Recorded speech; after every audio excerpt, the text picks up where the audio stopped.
তোমরা অনেকেই আমাকে কমেন্ট করে জানিয়েছিলে যে দিদি তুমি রিজনেবল ব্র্যান্ডের প্রোডাক্ট দিয়ে একটা মেকআপ দেখাও, যে মেকআপটা এই গরমে লং লাস্টিং করবে অনেকক্ষণ। তাহলে আজকের ভিডিওটা স্কিপ না করে পুরো ভিডিওটা দেখো। সবার প্রথমে তোমাদেরকে জানতে হবে মেকআপ করার আগে কিন্তু ফেসিয়াল হেয়ার কিন্তু রিমুভ করাটা ম্যান্ডেটরি। অনেকেই আবার ফেসের ফেসিয়াল হেয়ার রিমুভ করতে চায় না, তাদেরকে তোমরা আইব্রো আর ফোর হেড আর আপার লিপটা কিন্তু অবশ্যই ক্লিন করে আসতে বলবে, এতে কিন্তু মেকআপটা অনেকটাই ফ্ললেস দেখাবে। আজকের আমার এই ক্লায়েন্ট বুনুটা কিন্তু কোনোদিনও আজ পর্যন্ত ফেসিয়াল হেয়ার রিমুভ বা আইব্রো শেপ কোনোটাই করেনি, তাই আমি জোর জবরদস্তি সেটা আর ক্লিন করাইনি। অনলি ও বলেছিল আপার লিপটা ক্লিন করে দাও, কারণ প্রচন্ড পরিমাণে আপার লিপ ছিল। আর মেকআপ লং লাস্টিং করার পেছনে কিন্তু তোমাদের স্কিন প্রিপারেশন কিভাবে করছো সেটাও কিন্তু খুব ইম্পর্টেন্ট। কেউ একজন আমাকে কমেন্ট করে বলেছিলে দিদি তুমি কোন কনসিলার দিয়ে আই বেস করো, আমার ঠিক কমেন্টটা মনে পড়ছে না, কিন্তু তুমি দেখে নাও যেই বলে থাকো।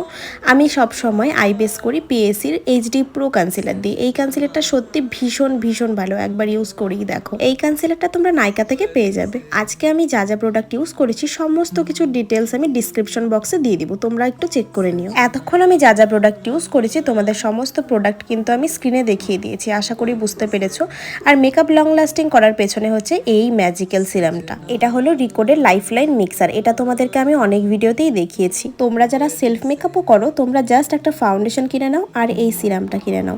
ফাউন্ডেশনের সাথে এই সিরামটা মিক্স করে যদি তোমরা লাগাও আর একটি ভালো পাউডার ইউজ করো, সত্যি বলছি তোমাদের মেকআপ কালো হবে না, ঘামলেও মেকআপ নষ্ট হবে না। আর আজকে আমি এখানে যে ফাউন্ডেশনটা ইউজ করছি সেটা হলো রিকোডের ম্যাটিফাইং ফাউন্ডেশন। আমি আজকে ম্যাক্সিমাম প্রোডাক্ট কিন্তু আমি রিকোডেরই ইউজ করেছি, তাহলে তোমরা বুঝতেই পারছো রিকোড ব্র্যান্ড আবার কতটা পছন্দের একটা ব্র্যান্ড। রিজনেবল প্রাইসে তোমরা প্রোডাক্ট পাবে এবং প্রোডাক্ট কোয়ালিটি কিন্তু খুবই ভালো। তোমরা আবার কেউ ভেবো না রিকোডের আমি প্রমোশন করছি, একদমই না। আমার যেটা পছন্দের সেটা আমি বলতে কখনোই দ্বিধাবোধ করি না। ফাউন্ডেশন খুব ভালোভাবে ব্লেন্ড করা হয়ে গেছে। এখন আমি এখানে পিএসির সেম এইচডি কনসিলারটা অ্যাজ এ হাইলাইটার হিসাবে ইউজ করেছি। এটা কিন্তু ক্রিম হাইলাইট। এটাকেও খুব ভালোভাবে ব্লেন্ড করে নিয়ে এবার কিন্তু চোখের নিচটায় দেখো আমি আগে বিউটি ব্লেন্ডার দিয়ে ব্লেন্ড করছি, দেন পাউডার সেট করছি।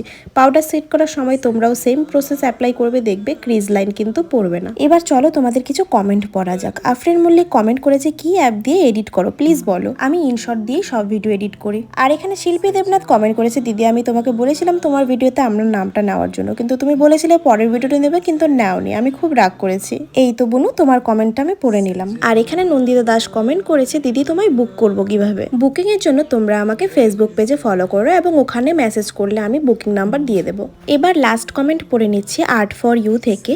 দিদি এই গরমে কিভাবে মেকআপ করলে মেকআপ অনেকক্ষণ থাকবে প্লিজ রিপ্লাই দিও। আজকের মেকআপটাই গরমের দিনের একটি long lasting makeup with reasonable product. আর এইরকম summer makeup, summer wedding makeup, সমস্ত ধরনের মেকআপ কিন্তু আমার চ্যানেলে অলরেডি পোস্ট করা আছে, তোমরা ভিডিওগুলো প্লিজ চেক করে নিও। দেখো তোমাদের সাথে কথা বলতে বলতে মেকআপ কিন্তু অলরেডি ডান হয়ে গেছে। এখন আই মেকআপে জাম্প করেও নিয়েছি। আই মেকআপে আমি বিশেষ কিছু করিনি। আই মেকআপটা আমি একটু ইয়েলো টোনের রাখতে চেয়েছি, যেহেতু আশীর্বাদ লুক হবে। আমি শুধুমাত্র দুটো কালার ইউজ করে এই আই মেকআপটি করেছি, মানে অরেঞ্জ আর ইয়েলো কালার দুটো একসাথে ব্লেন্ড করে দিয়ে মাঝখানে একটি ইয়েলো কালারের শিমার ইউজ করেছিলাম। আর আমি এখানে আজকে যে লাইনারটা ইউজ করেছি সেটাও কিন্তু রিকোডের ভীষণ ভালো একটি লাইনার। আমার প্রত্যেকটা ভিডিওতে আই মেকআপ নিয়ে একটা না একটা কমেন্ট থাকবেই যে দিদি আই মেকআপটা তুমি ভীষণ ভালো করো।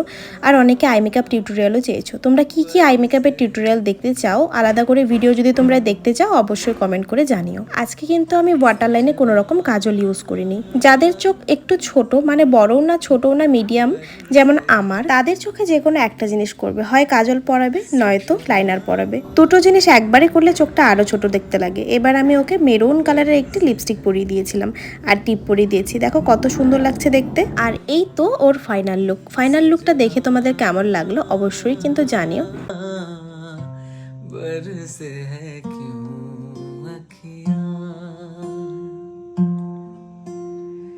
আশা করি ভিডিওটা দেখে তোমাদের একটু হলেও হেল্প হয়েছে। যদি হেল্প হয়ে থাকে আর যদি ভালো লাগে অবশ্যই কিন্তু কমেন্ট করো, শেয়ার করো। যারা নতুন প্লিজ সাবস্ক্রাইব করে দিও। চলো বাই।